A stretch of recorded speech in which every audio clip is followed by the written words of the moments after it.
अस्सलाम वालेकुम व्यूअर्स। आज हम टोपोलॉजी का एक नया कोर्स शुरू करने जा रहे हैं। तो अब हम लोग जो इंट्रो आज का लेक्चर होगा इंट्रोडक्टरी लेक्चर। आज के लेक्चर में हम लोग ये देखेंगे कि ये जो टोपोलॉजी है ये बनी कैसे, मतलब जो हम इसके डेफिनेशंस ये वाले पॉइंट्स पढ़ते हैं, ये वाले ये जो हमने 3 पॉइंट्स इसके बनाए हुए हैं टोपोलॉजी के डेफिनेशन के, ये आए कैसे, मतलब ये मार्ज़ वजूद में कैसे आई टोपोलॉजी। आज के लेक्चर में हम लोग ये पढ़ेंगे।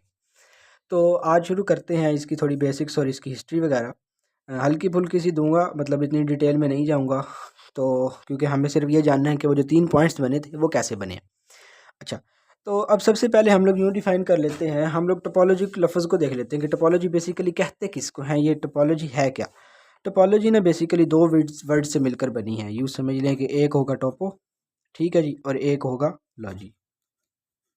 ये 2 लफ्ज़ से मिलकर बनी है, ठीक है जी। अब ये टोपोलॉजी टोपोलॉजी में जो टोपो वर्ड है ना, वो ट्विस्टिंग थिंग्स को रिप्रेजेंट करता होता है,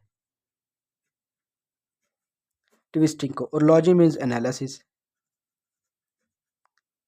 इन 2 चीज़ों को ये बयान करेगा।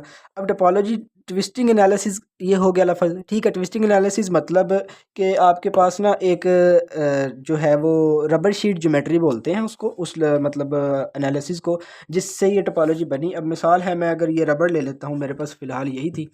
अब मिसाल है, अगर हम ये कहते हैं कि ये एक सर्कल है, मिसाल है हम कह लेते हैं कि 2 डायमेंशनल सर्कल है, या 1 डायमेंशनल सर्कल कह लो इसको।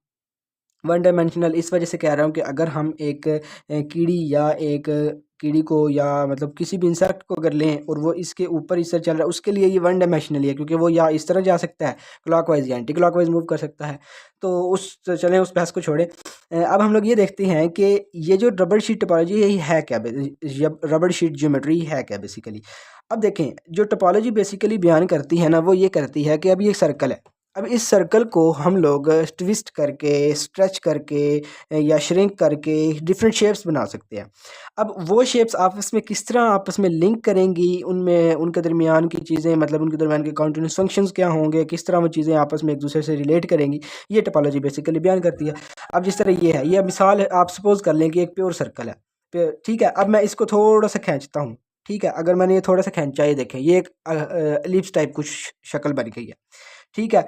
अब ये जो एलिप्स टाइप कुछ शक्ल बनी है, अब इसका मतलब अब ये सर्कल से कैसे रिलेट कर रही है, ठीक है। कौन सा फंक्शन अब लगा है, मैंने अब बेसिकली इसको खींचा है, ये जो खींचने वाला फंक्शन है, अब इसको कैसे डील करना है, किस तरह पढ़ना है, इसमें हम टोपोलॉजी में देखेंगे। अब मैं एक और मिसाल देता हूँ। मिसाल है, मैंने यहाँ से ये किया और इसकी ये एक शक्ल बना ली, ये समझ लें कि एक स्क्वायर बन गया, ठीक है। अब ये जो स्क्वायर बना है, अब ये सर्कल के साथ कैसे लिंक करेगा, अगर मैं इसको थोड़ा सा मतलब एक ये बना देता हूँ, ये एक शेप बन गई है। अगर डिफरेंट शेप बनाई जा सकते हैं, इसको हम लोग इस तरह कर्व कर दें, ये इन्फिनिटी की शक्ल बना दें, ठीक है। इस तरह की डिफरेंट शक्ल बना के हम लोग इनको आपस में रिलेट कर सकते हैं। तो अब इनकी जो रिलेशंस वगैरह पढ़ेंगे वो हम लोग टोपोलॉजी में देखेंगे, ये ट्विस्ट करके, स्ट्रेच करके। लेकिन एक चीज़ याद रखिएगा, टोपोलॉजी के अंदर हम लोग इनको कट नहीं लगा सकते, मतलब यहाँ से अगर इसको हम तोड़ देते हैं, या मैंने तोड़ दिया है, तो अब ये टोपोलॉजी के अंदर इस तरह जो तोड़ के ये चीज़ शक्ल बनी है ना, ये अब सर्कल के साथ लिंक नहीं कर सकती किसी भी कंटिन्यूस फंक्शन के तहत। ये जब तक ये जुड़ी रहेगी तो ये कंटिन्यूस रहेगी, अब ये टूट गई है तो मतलब ये कंटिन्यूस नहीं है। तो अब ये चीज़ें हम लोग टोपोलॉजी में नहीं देख सकेंगे। ये तो हो गया टोपोलॉजी के बारे में, मतलब उसके लफ्ज़ के बारे में कि बेसिकली क्या है। अब ना टोपोलॉजी की आगे 4 ब्रांचेज़ हैं, ठीक है। अब उसमें से हमने कौन सी पढ़नी है वो भी देखते हैं। अब एक ब्रांच जो है वो डिफरेंशियल टोपोलॉजी होती है। डिफरेंशियल टोपोलॉजी, अब डिफरेंशियल टोपोलॉजी में हम चीज़ों के रेट ऑफ चेंज वगैरह, या किस तरह चीज़ें टाइम के साथ वेरी कर रही हैं, वो चीज़ें देख लेंगे, ठीक है। आगे ज्योमेट्रिक टोपोलॉजी दूसरी होती है। ज्योमेट्रिक टोपोलॉजी में हम जो आपस में शेप्स वगैरह होंगी, या जो ज्योमेट्रीज होंगे, मतलब जिस तरह अब मैंने सर्कल की एग्जांपल दी, या जैसे मैंने अब मतलब यूँ कह लें कि एक अगर डोनट एक कप में किस तरह जा रहा है, जो बड़ी मशहूर एग्जांपल मानी जाती है, ठीक है जी, वो आपस में किस तरह लिंक्ड हैं, वो हम लोग आप इस ज्योमेट्रिक टोपोलॉजी में देखेंगे। एक तीसरी होती है अलजेब्राइक टोपोलॉजी।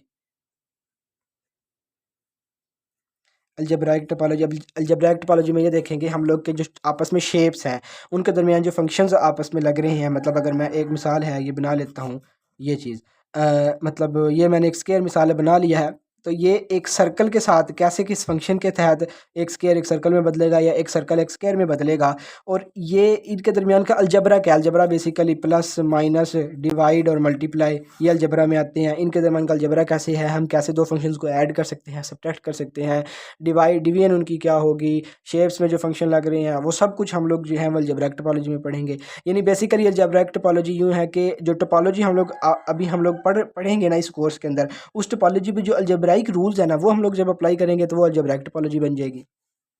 अब चौथी होती है आपके पास point set topology. Point set topology, और यही कोर्स हमने अब पढ़ना है पूरी, हम जो अब कोर्स आउटलाइन जो हमारी है वो इस पॉइंट सेट टोपोलॉजी की है। इसको एक और नाम दिया जाता है जनरल टोपोलॉजी।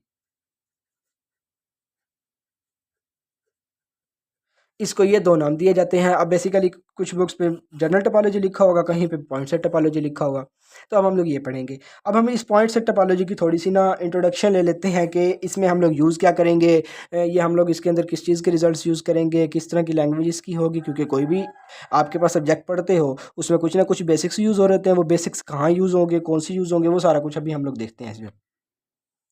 अभी जो पॉइंट सेट टोपोलॉजी है ना, इसमें अगर आप सेट पे वर्ड करें ना, सेट पे, इसका मतलब यहाँ पे फिर ये है कि ये आपके पास सेट थ्योरी से लिंक करेगी, ये वाली टोपोलॉजी है। यानी बेसिकली हम यूँ कह सकते हैं कि जो पॉइंट सेट टोपोलॉजी है ना, उसकी जो लैंग्वेज है ना जिसमें वो लिखी जाएगी, जिसमें जिसके रिजल्ट्स यूज़ होंगे, जिस तरह हम लोग उसको डील करेंगे, वो सारा के सारा सेट थ्योरी से लिया जाएगा। ठीक है, यानी हम यूँ भी कह लेते हैं कि अब जो हम पॉइंट सेट टोपोलॉजी पढ़ रहे हैं इसको मैं जनरल टोपोलॉजी भी कह सकता हूँ। तो the language of point set topology is set theory.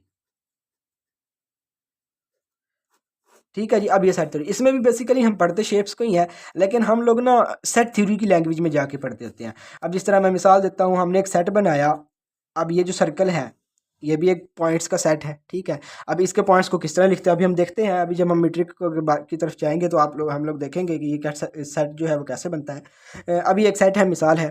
अब इस सेट के ऊपर ये ज्योमेट्रिकली भी मतलब आ गया है, टोपोलॉजी की सेंस में भी ले लिया गया है, और इसके जो अब हम जब सेट की शक्ल में लिखेंगे, एक नेबरहुड बना लेंगे, एक सेट की शक्ल में लिख देंगे, तो उस पर सेट्स के रिजल्ट्स को यूज़ करके हम लोग आगे फर्दर प्रोसीड करेंगे, तो इसको हम लोग पॉइंट सेट टोपोलॉजी कह देंगे। अब इस सर्कल को ही लेके ना मैं मीट्रिक की डेफिनेशन बनाता हूँ, और मीट्रिक की डेफिनेशन से फिर हम टोपोलॉजी के वो जो 3 एक्सिम्स हैं उन पर जाते हैं। अब मैंने ये एक बना लिया सर्कल, ठीक है, ये मैं एक प्योर सर्कल बना लेता हूँ। अब अगर हम लोग इसको ये बताएं कि इसका मैथमेटिकल फॉर्म क्या होगी, इसकी मैथमेटिकल फॉर्म हम मिसाल है कह लेते हैं कि ये एक सेंटर है ए। ठीक है, इस सेंटर से इसका जो रेडियस है वो मिसाल है हम कह लेते हैं आर है। ठीक है, अब देखें, अब जो रियल लाइन होती है ना, रियल लाइन ऐसे ये वाली एक रियल लाइन है, इसके दरमियान ये आपके पास आ गया 1। ठीक है, ये आपके पास आ गया 2। अब इन दो पॉइंट्स के दरमियान डिस्टेंस कैसे बताते होते थे रियल लाइन के अंदर, आप लोग ऐसे ही बताते थे ना कि ये आपके पास रियल लाइन है, आप 2 - 1 कर दो इज इक्वल टू 1 आएगा, ये इनके दरमियान का डिस्टेंस हो जाएगा। लेकिन अब सवाल पैदा ये होता है, हम 2 - 1 तो कर रहे हैं, हम 1 - 2 क्यों नहीं कर रहे? हम 1 - 2 भी तो कर सकते हैं ना। अगर हम 1 - 2 करते हैं, 1 - 2 वो तो आएगा -1, अब -1 तो डिस्टेंस होता ही नहीं है।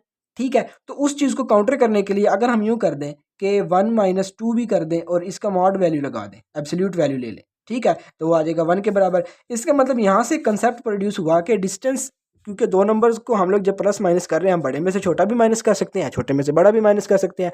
तो उस चीज़ को काउंटर करने के लिए हमने ये कहा कि अगर हम उस वैल्यू की एब्सोल्यूट वैल्यू ले लें तो हमारे पास टेंशन ही खत्म हो जाती है कि प्लस में हो चाहे माइनस में हो, नेगेटिव में वैसे ही खत्म हो जाना है, तो आपके पास आंसर आ जाएगा।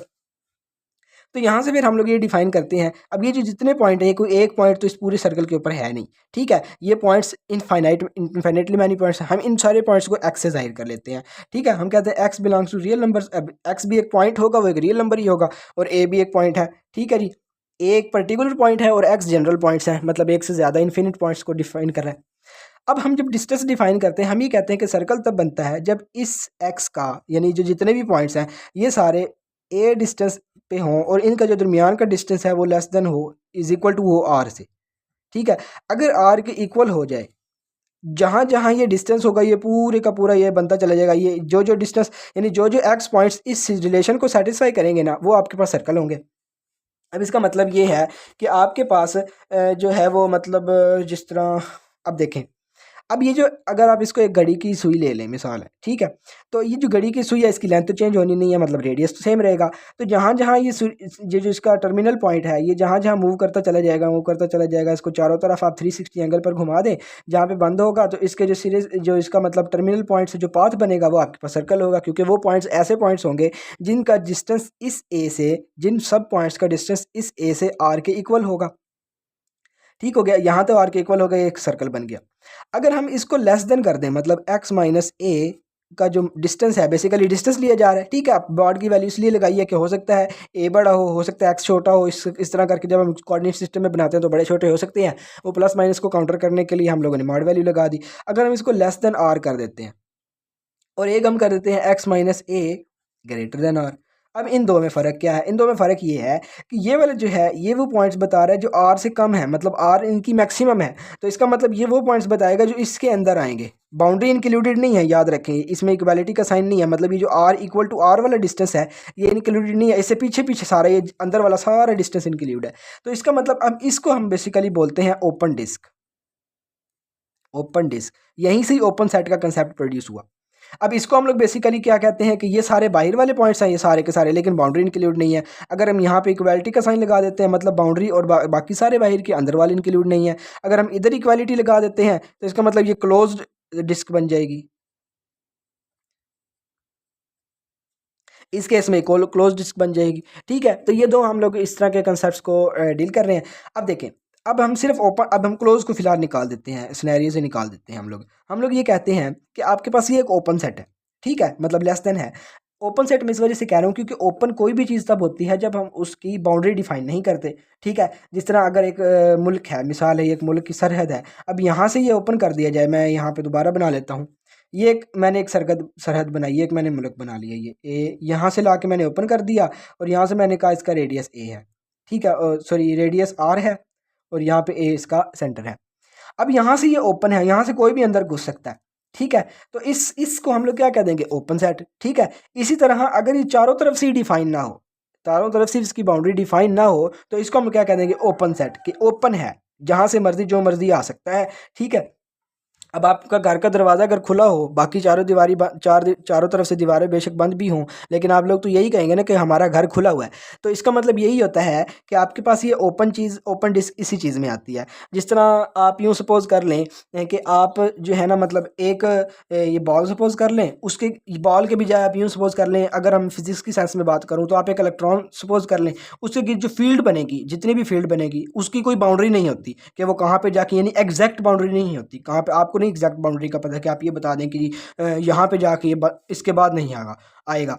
तो अब यही चीज़ इधर से ही ओपन इंटरवल्स का कंसेप्ट भी प्रोड्यूस होता है कि आपके जो ओपन इंटरवल्स हैं, जो बेसिकली उनका भी यही कंसेप्ट है कि आप मिसाल है, आप ये कह दो कि 1 और 2 जो हैं इनके दरमियान के सारे पॉइंट शामिल हैं, लेकिन इन दो के ये दो शामिल नहीं है। ये दो शामिल इस वजह से नहीं है क्योंकि 1 से पिछला कंसेक्टिव नंबर तो हमें पता ही नहीं है वो क्या होगा।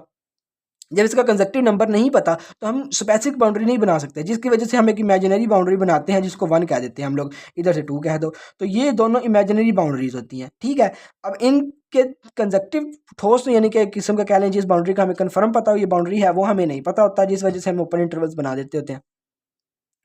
अब यहाँ से देखा जाए तो डिस्टेंस का अगर हम लोग यूज़ करें कंसेप्ट, तो डिस्टेंस हमें पता है। अब यहाँ से देखा जाए पहला एग्जाम ये आ गया कि डिस्टेंस लेना पॉजिटिव ही होना है, मतलब डिस्टेंस जो है, अब डिस्टेंस मैं बेसिकली इसको डी ऑफ एक्स वाई कह रहा हूँ कि डी ऑफ एक्स वाई हम डिस्टेंस डिफाइन कर लेते हैं D of X comma Y, यानी कि दो पॉइंट्स का distance D of X Y, और इसी को ही हम मीट्रिक बोल देते होते हैं। ठीक है, मीट्रिक बेसिकली जो प्रोड्यूस हुआ था वो डिस्टेंस से ही प्रोड्यूस हुआ था, यानी मीट्रिक जो है वो बेसिकली एक डिस्टेंस फंक्शन है, जिसमें हम मीट्रिक अगर दो नंबर्स के दरमियान डिफाइन करते हैं वो नंबर्स के दरमियान डिस्टेंस को बताएगा। ठीक है, आप दो फंक्शंस के दरमियान डिफाइन कर लें, दो टोपोलॉजिकल स्पेसेस के दरमियान डिफाइन कर लें, या आप दो मिसाल है, मतलब कुछ भी जो भी आप लोग कैटेगरीज मैथ में पढ़ते हैं उनके दरमियान डिस्टेंस को डिफाइन कर लें, उनके दरमियान मीट्रिक आ जाएगी।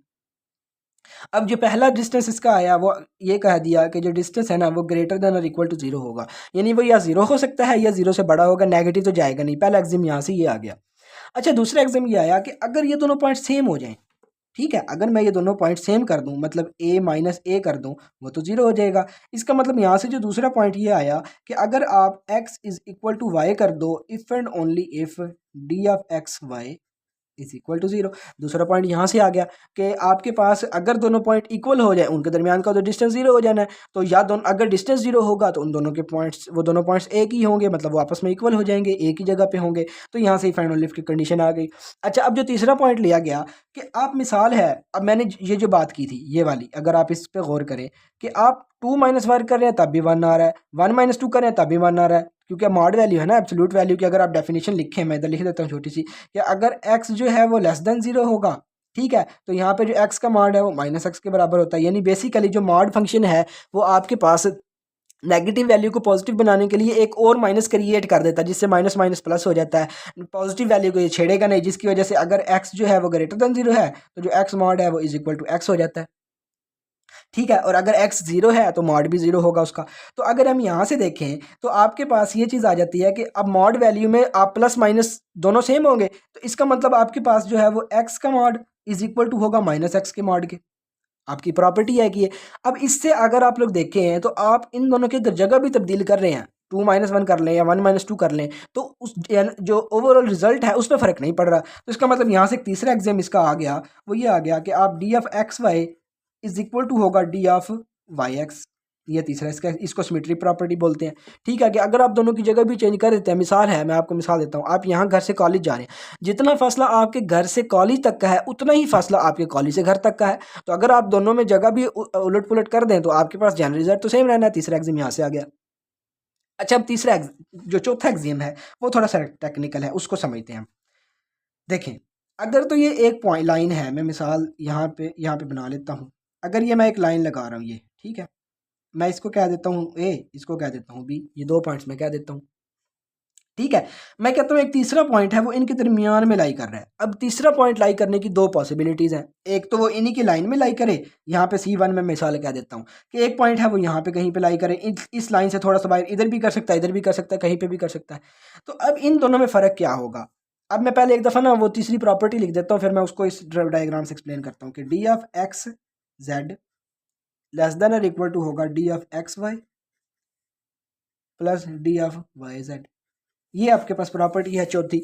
अब वो कैसे देखी गई? वो ये देखी गई कि अगर आपके पास सी जो है, मतलब जो C1 में, चले इधर एक्स वाई जी लिए जा रहे हैं, मैं एक्स वाई जी ले लेता हूँ, इधर एक्स, ये वाई, और यहाँ पे ये जी, ठीक है, 1 को रहने दीजिए जी। अगर तो जी इस लाइन के अंदर है, फिर आप अगर देखें तो जो यहाँ से यहाँ तक का डिस्टेंस है वो इक्वल होता है, यानी एक्स से जी तक का डिस्टेंस जो है वो इक्वल होगा आपके पास एक्स वाई तक का डिस्टेंस और वाई से जी तक का डिस्टेंस। ओहो, यहाँ पे जी होना चाहिए, मैं चले दोबारा बना लेता हूँ। यहाँ पे अगर आप लोग एक लाइन ड्रा करें, यहाँ पे आप एक्स ले लो, यहाँ पे आप जी ले लो, ठीक है, तो आपके पास ये चीज़ हो जाएगी। यहाँ पे आप मिसाल है कहीं पे वाई डिफाइन कर रहे हो, वाई एक तीसरा पॉइंट डिफाइन कर रहे हो, तो अगर वो इस लाइन के अंदर, ये जिस लाइन पे ये मतलब एक्स और जी पड़े हुए हैं, अगर इसी लाइन के ऊपर ये पॉइंट भी लिया जाए तो ये बेसिकली इक्वल होगा कि एक्स जी डिस्टेंस टोटल है, इन 2 डिस्टेंस को ऐड कर दें कि एक्स से वाई तक का डिस्टेंस और वाई से जी तक का डिस्टेंस को ऐड कर दें तो एक्स से जी तक का डिस्टेंस, ये इक्वालिटी वाला यहाँ से होल्ड कर देता है, ठीक है। और अगर हम लोग लें कि अगर हम y को यहाँ पे कहीं पे ले लें, ये y अगर ले लें तो यहाँ से ये आ जाएगा और यहाँ से ये आ जाएगा, तो ऑब्वियस सी बात है कि ये वाले जो दोनों डिस्टेंस जब ऐड करेंगे, x से लेकर y तक का डिस्टेंस और y से लेकर z तक का डिस्टेंस, ये इन दोनों को जब ऐड करेंगे, ये x से लेकर z तक का डिस्टेंस मतलब फालतू हो जाएगा डिस्टेंस। तो इसका मतलब अगर हम डायरेक्ट सीधा डिस्टेंस लें वो छोटा होगा इस तिरछे डिस्टेंस से, मतलब दूसरा जो डिस्टेंस होगा। यही चीज़ आप ट्राइंगुलर में भी पढ़ते हैं कि 2 साइड्स का जो आप ऐड करें तो वो तीसरी, उन 2 साइड्स का सम जो है वो तीसरी साइड से ज़्यादा आ जाए। यही आप ट्राइंगुलर लॉ भी पढ़ते हैं, ठीक है। इधर से ही फिर इसको नाम दे दीजिएगा ट्राइंगुलर इनइक्वालिटी का, ठीक है। तो अब यहाँ से अगर हम इनइक्वालिटी बनाना चाहें, फिर ये है कि जो तीसरा पॉइंट ले रहे हैं हम उनकी लाइन में नहीं आना चाहिए, उनके एक्सिस में नहीं आना चाहिए, ठीक है। और अगर हम लोग उसके एक्सिस में ही ले लें फिर वो इक्वल हो जाएंगे। ये इसकी 4 पॉसिबिलिटी थी। अब इधर से हम लोग देखते हैं कि जो हमने डिस्टेंस ओपन सेट लिया था, ठीक है, अब इधर से हम लोग आगे डिफाइन करते हैं कि जो आप ओपन सेट्स बने थे, ये जो डिस्टेंस के बारे में हमने प्रॉपर्टीज़ को पढ़ लिया। अब इधर से ही आपके पास देखें, अब आपने जब भी आपने डिस्टेंस, किसी भी 2 चीज़ों के दरमियान डिस्टेंस डिफाइन करना है, आपने सबसे पहले क्या करना है, आपने जिस चीज़ को, अब ये 4 एग्जाम्स बन गई, ये एक डेफिनेशन आपने बना ली, ठीक है, कि जो भी डिस्टेंस इन 4 प्रॉपर्टीज़ को सेटिस्फाई करेगा वो मीट्रिक हो जाएगा, ठीक है। अब देखें तो अगर ये एक ओपन डिस्टेंस है, ये एक ओपन आप लोगों ने ये लिया, ये चीज़ लिया, अब अगर मैं इसको डी ऑफ एक्स वाई कह दूँ, मैं एक तो करता हूँ, अगर मैं ये कह दूँ कि जो डी ऑफ एक्स वाई है वो आपके पास x माइनस वाई का मॉड है। ठीक है, तो इसका मतलब ये हुआ कि ये रियल लाइन के ऊपर आपको ये बेसिकली एक नंबर देगा। डिस्टेंस ऐसे भी कर आपके पास एक रियल नंबर होता है, तो आपको ये एक डिस्टेंस देगा। ठीक है, तो इसका मतलब ये हुआ कि अगर आप यूँ कर लो कि मैं क्या कहने लगा था, 1 मिनट। अच्छा, तो अब ये जो डिस्टेंस है मैंने एक मीट्रिक डिफाइन की। ठीक है, अब इस मीट्रिक को हमने वो चारों प्रॉपर्टी सेटिस्फाई करवानी है। अब वो काफ़ी लेंथी काम है। ठीक है, अब जो भी आप, अब ये तो बहुत सिंपल सा डिस्टेंस है ना कि आप दो पॉइंट्स रियल लाइन पे ले रहे हो, ये एक पॉइंट एक्स है और ये एक पॉइंट वाई है, आप दो पॉइंट्स के दरमियान डिस्टेंस ले रहे हो, तो आप सीधा सीधा बता दोगे ये तो सादी सी मीट्रिक है। लेकिन जब आप कॉम्प्लिकेटेड मीट्रिक्स की तरफ बढ़ते हैं, ठीक है, आप यूँ कह दें कि अगर एक पॉइंट ये है और एक पॉइंट ये है और तीसरा पॉइंट यहाँ पे जी है, आप एक्स और जी के दरमियान डिस्टेंस बताएं वाई को यूज़ करके, वो और ज़्यादा कॉम्प्लिकेटेड होगी। अगर फंक्शंस को ले आते हैं इधर ही, फंक्शंस के दरमियान मीट्रिक डिफाइन करना वो और ज़्यादा मुश्किल होगा। फिर एक मीट्रिक पहले डिफाइन करो, फिर उसको वो चारों एक्सियम्स जो हमने पिछले पेज पर पढ़े हैं उन चारों एक्सियम्स को सेटिस्फाई करो, बड़ा लंबा चौड़ा काम था। फिर उससे आप लोग क्या करो, एक ओपन सेट इस तरह का डिफाइन करो, तो आपके पास उसमें तो बहुत ज़्यादा टाइम लगता था। तो मैथमेटिशियंस ने ये देखा कि हम लोग इस जो ओपन सेट इधर से मीट्रिक से डिफाइन होके आ रहा है, हम लोग ये देखते हैं कि इसकी कॉमन प्रॉपर्टीज ऐसी क्या है कि हमें डिस्टेंस भी डिफाइन ना करना पड़े और आपके पास जो है वो मतलब क्या कहते हैं ओपन सेट भी बन जाए, क्योंकि टोपोलॉजी का सारा बेस ओपन सेट पे है। ठीक है, अब उन्होंने ये देखा कि अब तीन प्रॉपर्टीज ऐसी कॉमन आई जिस वजह से उन्होंने उसको कॉमन प्रॉपर्टीज का नाम दे दिया, जिस वजह से वो टोपोलॉजी का मतलब बना। अच्छा, अब जो ओपननेस है ना, ओपननेस किसी भी चीज़ की, वो आप यूँ समझ लें कि मतलब किसी दो पॉइंट्स के दरमियान की नियरेंस को भी बताती है। अब नियरेंस कैसे है, मिसाल देता हूँ मैं कि आपके पास ये एक रियल लाइन है। ठीक है, ये अगर रियल लाइन है, ठीक है, आपके पास ये पॉइंट है 0। अब मैंने यहाँ पे अब एक नेबरहुड का कंसेप्ट डिफाइन करने जा रहा हूँ, जिधर से आप ओपन सेट के वो वाला मतलब वो जो मैं पॉइंट समझाने जा रहा हूँ वो समझ जाएंगे। तो अब देखें, ये एक पॉइंट है, आप जितना इधर चलते हो मिसाल है, इतना ही आप इधर चले गए। ठीक है, तो ये आपके पास एक सेट बन गया, क्योंकि इसके अंदर तो इनफाइनाइट पॉइंट्स आएंगे। मैं मिसाल देता हूँ, या आप एप्सिलॉन जो है ना वो इधर चले हैं और एप्सिलॉन इधर चले हैं, यानी इसका रेडियस आपने एप्सिलॉन बना लिया। यानी 0 को सेंटर मान के आप दोनों तरफ एप्सिलॉन डिस्टेंस तय किया है, और एप्सिलॉन बेसिकली ऑब्वियसली जब डिस्टेंस है तो वो ग्रेटर देन 0 होगा। 0 भी हो सकता है, ग्रेटर देन 0 भी हो सकता है। तो ग्रेटर देन 0 इसलिए ले रहा हूँ क्योंकि इक्वल टू 0 लें तो फिर तो हम लोग मसाल है 0 के ऊपर ही रहे ना, मतलब डिस्टेंस हमने ट्रैवल ही नहीं किया, इसलिए हमारा मकसद ये होगा कि हम डिस्टेंस ट्रैवल कर रहे हैं तो वहाँ पे हम ग्रेटर देन 0 ले लेते हैं। मैंने ये कुछ डिस्टेंस तय किया, अब देखें तो ये एक सेट बन गया। अब इस सेट ये बता रहा है कि ये वो पॉइंट्स हैं जो 0 के नज़दीक तरीन पड़े हुए हैं। अब एक सेट बन रहा है जो 0 के नज़दीक तरीन पड़ा हुआ है, तो इसका मतलब ये हुआ कि ये वो सारे पॉइंट्स हैं, इसकी नेबरहुड देखें, हमसाए में क्या होंगे, उसके हमसाए सेट होंगे। अब इसके हमसाए सेट में अगर इसको मैथमेटिकली डिफाइन करें तो वो क्या बनेगा कि अगर मैं 0 को एज अ पॉइंट ए मान लेता हूँ, ठीक है, वो ज़्यादा बेहतर रहेगा अगर हम ए मान लें, एक ए पॉइंट में मान लेता हूँ, ओके हो गया। अब जो ए पॉइंट में मान रहा हूँ, अब ये सारे पॉइंट में एक्स कह लूँ, ठीक है, तो इसका मतलब अगर एक्स है वो माइनस है ए से, और इनका जो डिस्टेंस है वो लेस देन है एप्सिलॉन से, यानी कि दोनों तरफ। जिस तरह हम लोगों ने उधर सर्कल डिफाइन किया था, सर्कल का मैंने रेडियस ये ए था, मैंने रेडियस कहा था ये आर है, तो जिन जिन का डिस्टेंस जो है वो ए मतलब एक्स माइनस ए लेस देन आर होगा तो वो आपके पास ओपन डिस्क बन जाएगी। सिमिलर इधर चीज़ आ रही है कि ये तो मतलब थोड़ी ब्रॉड लेवल पे चला जाता है, ये ज़रा बेसिक लेवल पे है रियल लाइन के ऊपर। ठीक है, यानी दो रियल नंबर्स का आप लोग डिफरेंस लें और वो इस डिस्टेंस से कम आ जाए, मतलब ये जो आपने आधा डिस्टेंस एप्सिलॉन तय किया है वो इधर से कम आ जाएगा, तो जाहिर सी बात है अगर जिनका डिस्टेंस इस पॉइंट से कम आएगा, मिसाल है मैं इस डिस्टेंस 1 कह देता हूँ, जिन जिनका 1 से कम आएगा वो जाहिर सी बात है इसी एरिया में लाई करेंगे। इधर मिसाल है मैं 2 कह देता हूँ, जिन जिनका डिस्टेंस इस 2 से कम होगा वो यहाँ पे होंगे। लेकिन एज अ रिजल्ट देखा जाए तो जितना इधर से इधर डिस्टेंस है इतना इधर से डिस्टेंस है। ठीक हो गया, तो अब यहाँ पे फिर हम लोग डिफाइन करते हैं, अब ये जो ये पॉइंट्स पड़े हैं ना ये सारे के सारे इस ए की नेबरहुड में पड़े हुए हैं, यानी ए के हमसाए हैं, तो इस वजह से हम इस पॉइंट को, ये जो इंटरवल बनेगा इसको हम लोग क्या कह देंगे, ए का नेबरहुड कह देंगे।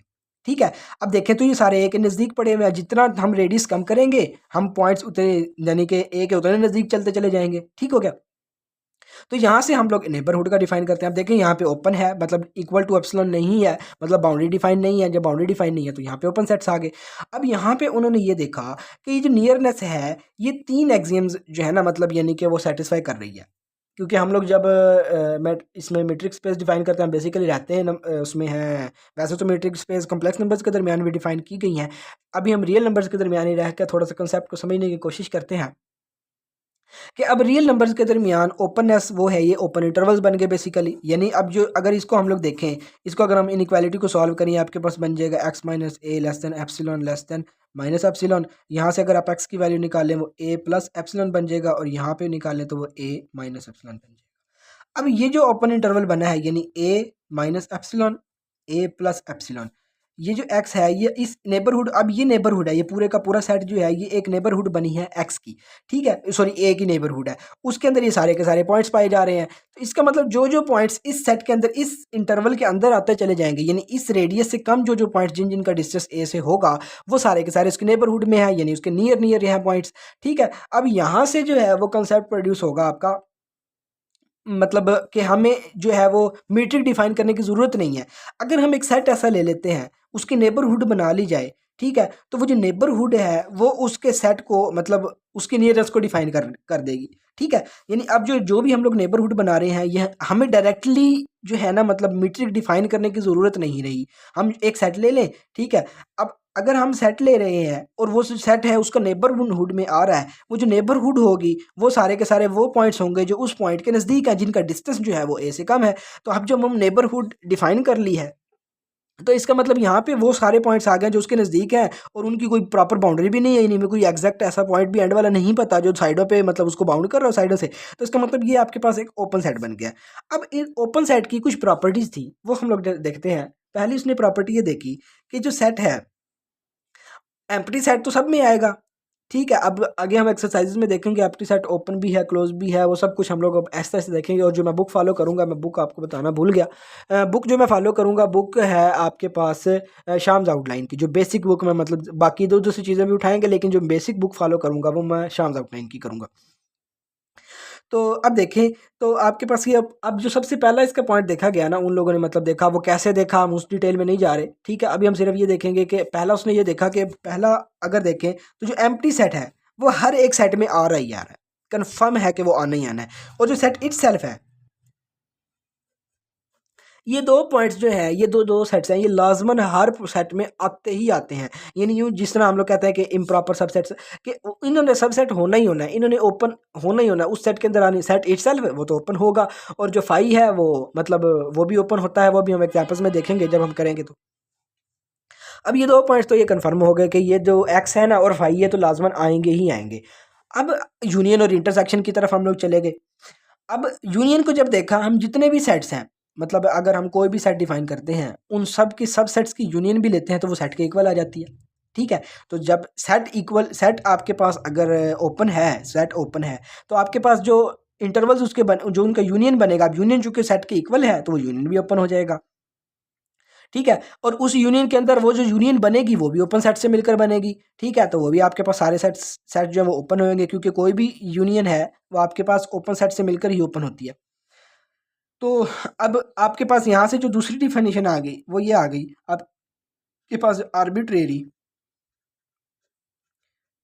Union is also open, is open, ये दो, ये भी ओपन हो गई, ठीक है। यानी ये भी अब आप जो हम सेट डिफाइन करेंगे वो उसमें से डिफाइन हो जाएगी, ठीक है। अब जो तीसरी पॉइंट बना, हमने वहाँ वहाँ यूज़ करते हैं फाइनाइट इंटरसेक्शन की बात। अब यहाँ पे एक सवाल बनता है, यानी फाइनाइट इंटरसेक्शन भी आपके पास वो जो मेंबर है जो आपने कलेक्शन बनाई है उस कलेक्शन में बिलोंग कर जाती है, जिसको हम टोपोलॉजी बाद में कहेंगे। अब यहाँ पे एक क्वेश्चन प्रोड्यूस ये होता है कि आप जो है फाइनाइट इंटरसेक्शन की तो बात करते हो, लेकिन फाइनाइट यूनियन की बात नहीं करते। हम इसको एक एग्जांपल की मदद से समझते हैं। मैं अगर एक रियल नंबर्स का सेट ले लूँ, मतलब एक जो ऑर्डर सेट या मेन सेट जो पेरेंट सेट ले रहा हूँ, मैं रियल नंबर्स का सेट ले लेता हूँ, ठीक है। मैंने इसका एक सबसेट लिया 1/n और 1 -1/n और 1/, ये एक ओपन सेट मैंने इसका लिया, ठीक है। अब ये सारे के सारे वो ओपन, और यहाँ पे जो n है ना वो बिलोंग कर रहा है नेचुरल नंबर से। अब ये सारे के सारे क्या, अगर इसको हम ओपन करके लिखें, n इज इक्वल टू 1 के लिए -1 और 1 बन जाएगा, n इज इक्वल टू 2 के लिए आपके पास ये 1/2 और 1/2 बन जाएगा, 3 के लिए -1/3 और 1/3 बन जाएगा। ये तीन मिसालें मैं ले लेता हूँ, ये मैं एक क्लियर लाइन ड्रा की, ठीक है। अब जो सबसे बड़ा सेट है वो आपके पास, यहाँ पे मैं -1 कह लेता हूँ, यहाँ पे 1 कह लेता हूँ, ठीक है, अब इसका हाफ कर दो, मिसाल है मैं यहाँ पे करता हूँ, इसको माइनस हाफ कह देता हूँ और इसको प्लस हाफ कह देता हूँ, यहाँ पे कहीं पे जीरो है। तो आप जब इस तरह जाते जा रहे हो, ये -1/3 आ गया और ये +1/3 आ गया। मतलब जिस तरह आप पॉइंट्स एन की वैल्यू बढ़ाते जा रहे हो, इसी तरह ये वैल्यू और ज़्यादा श्रिंक होती होती जीरो की तरफ कन्वर्ज कर रही है। इधर से भी जीरो आ रही है, इधर से भी जीरो की तरफ आ रही है। सही हो गया। अगर हम इस सेट को कंसिडर करें और इस सेट इन सब का इंटरसेक्शन लें, इन सब का इंटरसेक्शन लें, जितने भी ये पॉसिबल सबसेट्स बनेंगे इन सब का इंटरसेक्शन लें, तो इन सब की जो इंटरसेक्शन है उसमें एक जीरो एलिमेंट ऐसा आएगा जो इन सब में पाया जाएगा और कोई ऐसा एलिमेंट नहीं होगा। मतलब अगर आप इन दोनों के इंटरसेक्शन लेते हैं तो इन दोनों का जो इंटरसेक्शन होगा वो ये वाला सेट आ जाएगा, ये वाला। इन दोनों का इंटरसेक्शन, इन तीनों का इंटरसेक्शन लोगे तो वो आपके पास सिर्फ ये, क्योंकि छोटा होता चला जाएगा ना। तो एंड पे अगर हम लोग इतने इनफाइनाइट इंटरवल्स बन जाएंगे, इन सब का अगर हम लोग यूनियन लेते हैं, यूनियन में तो सारे के सारे एलिमेंट्स वही मेन सेट के बराबर आ जाएगा ना, उसके अंदर सारे पॉसिबल। लेकिन जब इंटरसेक्शन की तरफ आप लोग जाओगे ना, तो इंटरसेक्शन में सिर्फ एक ही पॉइंट आएगा आपके पास, जीरो। अब देखें तो ये जो एक पॉइंट है, अब जब इंटरवल डिफाइन कर रहे हैं तो आना इंटरवल ही चाहिए आंसर में, तभी हम लोग कहेंगे ना। हम सेट तो नहीं ना आना चाहिए, बेशक एक सेट है लेकिन एक सिंगल पॉइंट एक इंटरवल की शक्ल में तो नहीं लिखा जा सकता। इसका मतलब हम यहाँ पे कह देते हैं कि जो एक ये ऐसा सबसेट हमें मिल गया है जिसका हम अगर आर्बिट्रेरी इंटरसेक्शन लेना तो वो सिंगल पॉइंट आ जाता है, जो कि आपके पास ओपन सेट में बिलोंग नहीं करता। जो कि मतलब एक सिंगल पॉइंट आ जाता है, और सिंगल पॉइंट के लिए आप कोई भी सेट डिफाइन नहीं कर सकते, मतलब कोई भी इंटरवल डिफाइन नहीं कर सकते।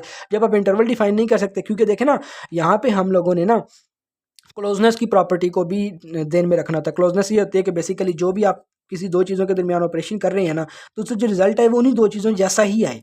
ठीक है, जिस तरह मैं मिसाल देता हूँ, आप दो नंबर्स को ऐड करते हो तो इस थर्ड में भी एक आंसर भी एक नंबर ही आता है, दो इंटीजर्स को ऐड करते हैं तो आंसर भी एक इंटीजर ही आता है। तो हमने उस क्लोजनेस की प्रॉपर्टी को जहन में रखते हुए यहाँ पे ये चीज़ों को डील करना है। तो इसका मतलब यहाँ पे ये होगा कि आपके पास एक डिफरेंट इंटरवल्स की आपने इंटरसेक्शन ली तो वो एक सिंगल पॉइंट आ गया, यानी सिंगलेंटन सेट आ गया आपके पास। तो अब सिंगलेंटन सेट तो ओपन हो नहीं सकता, एक एक पॉइंट को आप किस तरह ओपन बताएंगे, कम से कम दो पॉइंट्स तो हो ना।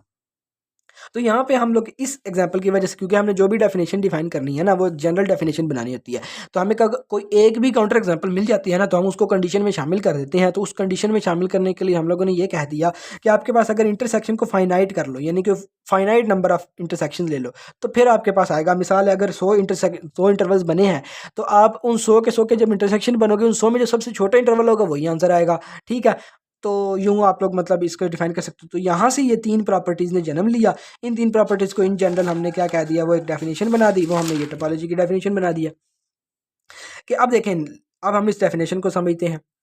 तो अब डेफिनेशन क्या कहती है, let X be a non empty set and let tau be a collection of any number of subsets of S X, यानी कि इसके नॉन एम्प्टी सबसेट्स कोई भी सबसेट्स हैं। ठीक है, एक नॉन एम्प्टी सेट ले लिया हम लोगों ने, कोई भी सेट है वो नॉन एम्प्टी होना चाहिए, क्योंकि अगर एम्प्टी सेट होगा फिर तो उसके सबसेट्स एक ही बनेगा, वो हम लोग एक्स वाली कंडीशन को फुलफिल नहीं करेगा, क्योंकि हमने एग्जाम्स में देखा कि आपके पास एक्स का भी होना ज़रूरी है। तो अगर एक्स खुद ही एम्प्टी हो जाएगा तो वो दो ही सबसेट्स बनेंगे। तो वो यूनियन इंटरसेक्शन, वो सारी प्रॉपर्टीज, जब कुछ एलिमेंट्स ही नहीं होंगे तो वो यूनियन इंटरसेक्शन वो सारी प्रॉपर्टीज को सेटिस्फाई नहीं कर सकते हम लोग, जिस वजह से हम मेन सेट को क्या कह देते हैं कि वो नॉन एम्प्टी होना चाहिए। उसके बाद उसकी सबसेट्स की हमने कलेक्शन लेनी है। अब सबसेट्स की कलेक्शन इस वजह से लेनी है, और यहाँ पे एक पॉइंट सच जेन में रख लें। अब जो हमने पिछला सारा जितना भी काम किया है उससे ये जाहिर क्लियर हो गया है, हो गया होगा आप लोगों को, कि जो एग्जाम्स बने हैं ये बेसिकली ओपन सेट्स की ही प्रॉपर्टीज़ हैं। ठीक है, तो इसका मतलब ये जो टोपोलॉजी बनी है, अब कई लोग कह देते होते हैं कि जी जो टोपोलॉजी है इस टॉ में जो मेंबर्स आ रहे हैं वही ओपन हो गए। बेसिकली जो टोपोलॉजी में जो मेंबर्स आ रहे हैं वो पहले ही ओपन थे, उनकी वजह से जो तीन एग्जाम्स बने, ये तीन एग्जाम्स बने, अब ये तीन एग्जाम जो फुलफिल करेगा वो ओपन हो जाएगा, वो ओपन सेट हो जाएगा। तो ओपन सेट होने की वजह से फिर वो टोपोलॉजी का मेंबर बन जाएगा। तो इसका मतलब ये हुआ कि टोपोलॉजी की डेफिनेशन ओपन सेट की वजह से बनी है, ना कि ओपन सेट कहलाएंगे टोपोलॉजी की वजह से। ठीक है, तो ये बात आप लोगों ने ज़हन में रखनी है। तो यहाँ से अब हम लोग क्या कर लेते हैं, जिसके सबसेट्स की कलेक्शन ले ली। अब कलेक्शन पे ये तीन प्रॉपर्टी सेटिस्फाई अगर कर जाएगा तो आपके पास वो टोपोलॉजिकल स्पेस बन जाएगी। अब हम इसकी कुछ एग्जांपल्स देखते हैं और उसके बाद इसको लेक्चर को वाइंड अप करते हैं। अब एग्जांपल अगर लें हम लोग, पहली एग्जांपल हम लोग ले लें, एक्स जो है ना वो मिसाल है, मैं सादा सादा एग्जांपल्स लूँगा, 1 2 3 4।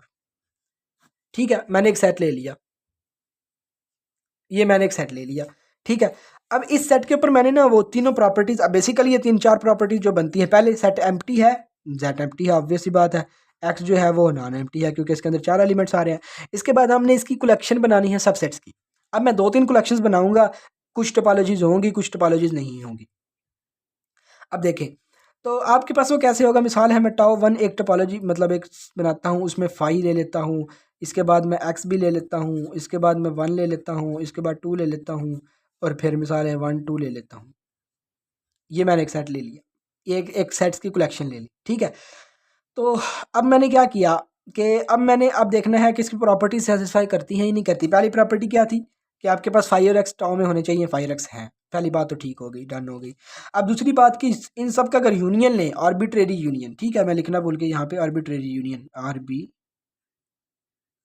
यानी अब जितने मर्जी सेट सारों का यूनियन ले लें, किसी दो का यूनियन ले लें, किसी एक तीन चार का यूनियन ले लें, मतलब बेशक सारे भी ले लें, तो यानी सब का यूनियन आप ले सकते हो। अगर हम इन सब का यूनियन लें तो क्या वो सेट एक्स दोबारा बनता है, यानी five union x union one union two union one two, इन सब का यूनियन लें तो वो ऑब्वियस सी बात है सेट इस तरह बनेगा, क्योंकि ये इस सेट का सबसेट है, ये इसका सबसेट है, ये भी इसका सबसेट है, ये भी इसका सबसेट है। इन सब के मेंबर जब यूनियन होंगे तो इसके साथ ही आएंगे, तो ये आपके पास दोबारा एक्स बन जाएगा। यूनियन तो हम लोगों ने क्या लिया, ठीक है, यूनियन वाली प्रॉपर्टी भी। अब फाइनाइट इंटरसेक्शन की बारी आ गई कि किसी दो का तीन का इंटरसेक्शन लें, क्या वो उस सेट के अंदर मौजूद है। अब मिसाल है, मैं तरतीब से चलता हूँ, आप फाइव और एक्स का यूनियन लें और इंटरसेक्शन लें, फाइव और एक्स का इंटरसेक्शन फाइव आएगा, वो इस सेट के अंदर मौजूद है, ठीक है। फाइव और फाइव का किसी और सेट के साथ भी इंटरसेक्शन लेंगे, फाइव आंसर आना, वो सेट के अंदर मौजूद है। आप एक्स का इंटरसेक्शन लें वन के साथ, आंसर आएगा वन, अब वन इस सेट के अंदर मौजूद है। इसी तरह आप एक्स का टू के साथ इंटरसेक्शन लेंगे, टू आएगा, एक्स का इसके साथ इंटरसेक्शन लेंगे, यहाँ पे आपके पास वन टू आएगा, वो इस सेट के अंदर मौजूद है। यहाँ तक तो सेटिस्फाई हो रही है, ठीक है।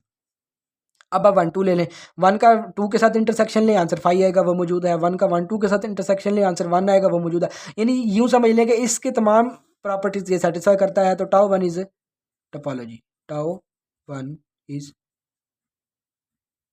टोपोलॉजी ऑन एक्स, और इसको लिखेगा कैसे, एक्स टाउ वन, ये आपके पास टोपोलॉजिकल स्पेस लिखने की एक मतलब यानी कि रिप्रेजेंटेशन है कि आप ये tau one topology on x हो जाएगी, और इस जो ऑर्डर्ड पेयर इस तरह इस शक्ल में लिखेंगे, इसको हम कह देंगे टोपोलॉजिकल स्पेस, ठीक है, विद टोपोलॉजी टाउ वन, ठीक हो गया जी। अब इसी तरह मैं एक और T2 डिफाइन करता हूँ, फाइव है, वन है, टू है, मिसाल है ये मैंने कलेक्शन ले ली। अब इस कलेक्शन में पहले ही एग्जाम फुलफिल नहीं हो रहा, एक्स ही नहीं आ रहा, तो इसका मतलब ये टोपोलॉजी नहीं होगी, ये टोपोलॉजी होगी, ये टोपोलॉजी नहीं होगी। मैं एक तीसरी डिफाइन करता हूँ, टाउ थ्री, मैं मिसाल है फाइव भी ले लेता हूँ, एक्स भी ले लेता हूँ, और सिर्फ वन ले लेता हूँ, ये मैंने ले लिया। अब हम इस पर चारों सारी प्रॉपर्टी सेटिस्फाई करवा के देखते हैं क्या करती हैं।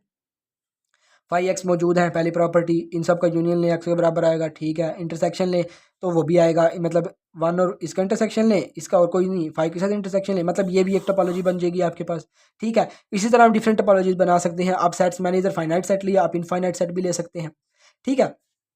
तो आज के लिए इतना ही रखते हैं। तो अब नेक्स्ट लेक्चर में हम लोग इसकी कुछ फर्दर जो है वो टाइप्स की तरफ जाएंगे और फर्दर टाइप्स के बारे में पढ़ेंगे।